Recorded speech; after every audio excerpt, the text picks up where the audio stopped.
ഗും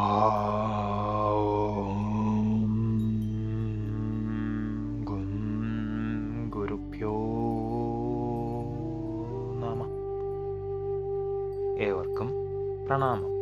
നമുക്ക് ശ്രീകൃഷ്ണ ചരിത്രത്തിലേക്ക് തന്നെ മടങ്ങാം. മിഥില രാജ്യത്തിൽ ശ്രീകൃഷ്ണന്റെ അന്തരംഗ ഭക്തന്മാരായി ബഹുലാശ്വൻ എന്ന രാജാവും ശ്രുതദേവൻ എന്ന ഒരു ബ്രാഹ്മണ ശ്രേഷ്ഠനും ഉണ്ടായിരുന്നു. ശ്രുതദേവൻ ശ്രീകൃഷ്ണ ഭജനം കൊണ്ട് മാത്രം സംതൃപ്തനായിരുന്നു. ഗൃഹസ്ഥാശ്രമിയായിരുന്ന ആ മഹാത്മാവ് നിത്യവൃത്തിക്ക് വേണ്ടതൊന്നും സമ്പാദിക്കാൻ പ്രയത്നിച്ചില്ല. പ്രാരാബ്ധവശാൽ എന്തു വന്നു ചേരുന്നുവോ അതുകൊണ്ട് തൃപ്തിപ്പെട്ട് ജീവിച്ചു. ഇപ്രകാരമുള്ള ഏകാന്ത ഭക്തന്റെ യോഗക്ഷേമം നോക്കേണ്ടത് ഭഗവാന്റെ ഭാരമാണല്ലോ. അതിനാൽ ആ കുടുംബത്തിന്റെ ശരീരധാരണത്തിന് വേണ്ടത്ര മാത്രം അന്നം അന്നന്ന് വന്നു ചേരും. ഒട്ടും അധികം ഉണ്ടായില്ല.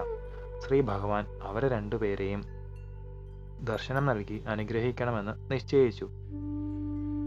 ശ്രീ നാരദൻ, വാമദേവൻ, അത്രി, ദ്വൈപായനൻ, ഭാർഗവരാമൻ, അസിതൻ, ആരുണി, ബൃഹസ്പതി, കർണൻ, മൈത്രേയൻ, ച്യവനൻ മുതലായ മഹർഷിപര്യന്മാരോടുകൂടി പുറപ്പെട്ടു.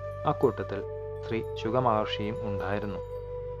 ആനത്തം, കുരു, മത്സ്യം, പാഞ്ചാലം, കേകേയം, കോസലം മുതലായ ദേശങ്ങളിൽ കൂടി യാത്ര ചെയ്ത് അതാതു രാജ്യവാസികളുടെ പൂജാ നമസ്കാരാദികളെ സ്വീകരിച്ചുകൊണ്ട് ശ്രീ ഭഗവാനും സംഘവും മിഥിലയിൽ എത്തി. അച്യുതന്റെ ആഗമന വാർത്തയറിഞ്ഞ് പുരഗ്രാമവാസികൾ ഒന്നടങ്കം ആഹ്ലാദപൂർവം തന്തിരുവടിയെ എതിരേറ്റ് പൂജിച്ച് നമസ്കരിച്ചു.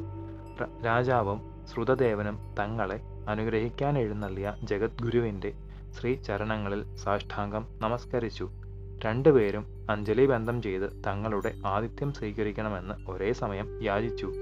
അവരെ രണ്ടുപേരെയും ഏകകാലത്തിൽ സന്തോഷിപ്പിക്കാനായി ഭഗവാൻ രണ്ടു രൂപം ധരിച്ച് മഹർഷി സംഘത്തോടുകൂടി രണ്ടുപേരുടെയും ഗൃഹങ്ങളിൽ ഒരേ സമയം പ്രവേശിച്ചു.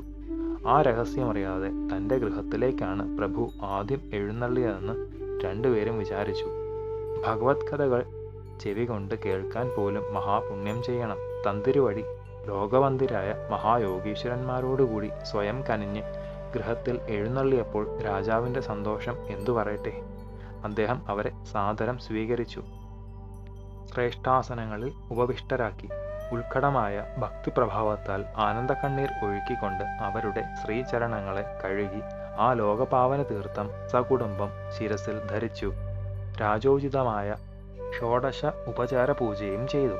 അനന്തരം ഭഗവാന്റെ പാദകമലങ്ങളെ മടിയിലെടുത്തു വെച്ച് മന്ദം മന്ദം തലോടിക്കൊണ്ട് പറഞ്ഞു: ഹേ വിഭോ, സർവവ്യാപിയായ നിന്തിരുവടി സർവഭൂതങ്ങളിലും ആത്മാവും സാക്ഷിയുമായി സ്വയം പ്രകാശിക്കുന്നു. അതിനാൽ ഞങ്ങൾ തൃപ്പാദ സേവകരാണെന്നറിഞ്ഞ് സദയം എഴുന്നള്ളി ദർശനം തന്നതാണ്. ഞാൻ എൻ്റെ ഏകാന്ത ഭക്തനെ ഇഷ്ടപ്പെടുന്നത് പോലെ ആദിശേഷനെയോ ലക്ഷ്മീദേവിയെയോ ബ്രഹ്മാവിനെ പോലും ഇഷ്ടപ്പെടുന്നില്ല എന്ന സ്വവാക്യത്തെ നിന്തിരുവടി ഇവിടെ സത്യമാക്കി ചെയ്തിരിക്കുകയാണ്. അകിഞ്ചനന്മാരും ശാന്തരുമായ ഭക്തന്മാർക്ക് നിന്തിരുവടി തന്നെ തന്നെയും ദാനം ചെയ്യുന്നു.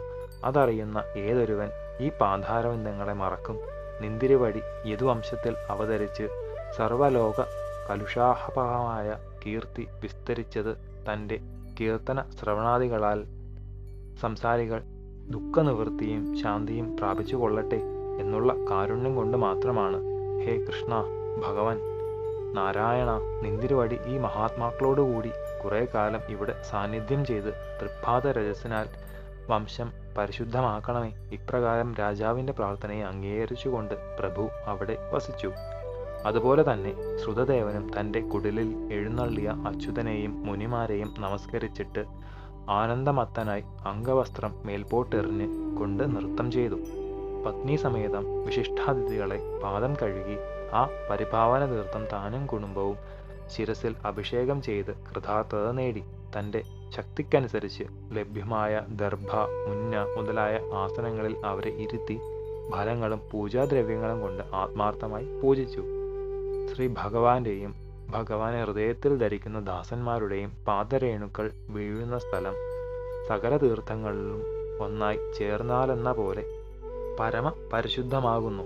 ആ മഹാഭാഗ്യം സംസാരാന്തകൂപത്തിൽ കിടക്കുന്ന ഈ നീചനും എങ്ങനെ ലഭിച്ചു എന്നതിശയിച്ചുകൊണ്ട് ശ്രുതദേവൻ പുരുഷോത്തമന്റെ തൃപ്പാദങ്ങളെ മടിയിൽ വെച്ച് തലോടിക്കൊണ്ട് പറഞ്ഞു: ഹേ പ്രഭോ, നിന്തിരുവടി ഇന്നു മാത്രമല്ല, ലോകസൃഷ്ടി മുതൽക്കേ ഞങ്ങളുടെ ഉള്ളിൽ പ്രകാശിച്ച് ദർശനം തന്നുകൊണ്ടിരിക്കുന്നു.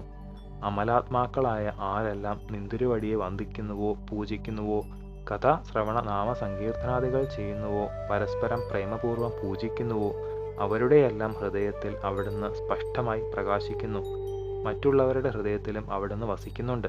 പക്ഷേ കർമ്മ വിക്ഷിപ്ത മാനസന്മാർക്ക് അതിദൂരസ്ഥനെന്ന പോലെ അങ്ങയെ കാണാൻ കഴിയില്ലെന്നു മാത്രം.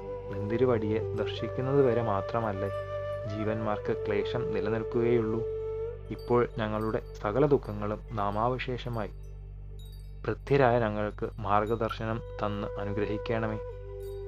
പ്രണതാത്തി ഹരനായ ഭഗവാൻ ഭക്തന്റെ കൈ ഗ്രഹിച്ചുകൊണ്ട് പറഞ്ഞു, ബ്രഹ്മൻ, ഈ ഋഷീശ്വരന്മാരെ കണ്ടാലും ഇവർ പാദരജസിനാൽ ലോകങ്ങളെയെല്ലാം പാവനമാക്കിക്കൊണ്ട് എന്നോടൊപ്പം സഞ്ചരിക്കുകയാണ്. ഇപ്പോൾ അങ്ങയെ അനുഗ്രഹിക്കാനായി ഇവിടെ വന്നിരിക്കുന്നു.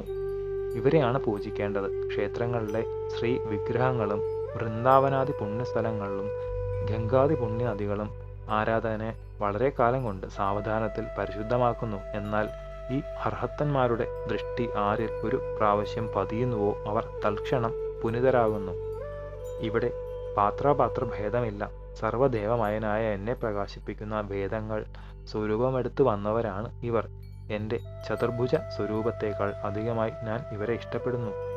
ലോകഗുരുക്കന്മാരായ ഇവർ ഞാൻ തന്നെയാണ്. ഈ തത്വം അറിയാതെ ദോഷദൃക്കുകളായ ദുഷ്ടബുദ്ധികൾ പ്രതിമാദികളെ മാത്രം പൂജിക്കുകയും ഇവരെ അപമാനിക്കുകയും ചെയ്ത് മഹാപാപം സമ്പാദിക്കുന്നു.